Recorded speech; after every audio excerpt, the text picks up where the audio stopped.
These are pretty cool. What you do is you hook this up to the actual door, sticks to it. This goes on the top of your cabinet. And then this guy right here is a magnetic key. If I can get him out. And one part goes on your wall in your house. You just stick it up on the wall against the counter or wherever. And then you just put this on there, and then you just take it off whenever you're ready to use it. And this part will be on the wall like that. And it goes up. But when you stick the key on it, everything's sticking together. Key goes on the back. It makes it go down.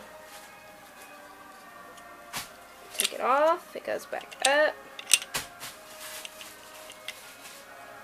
Put the key on, and it goes back down.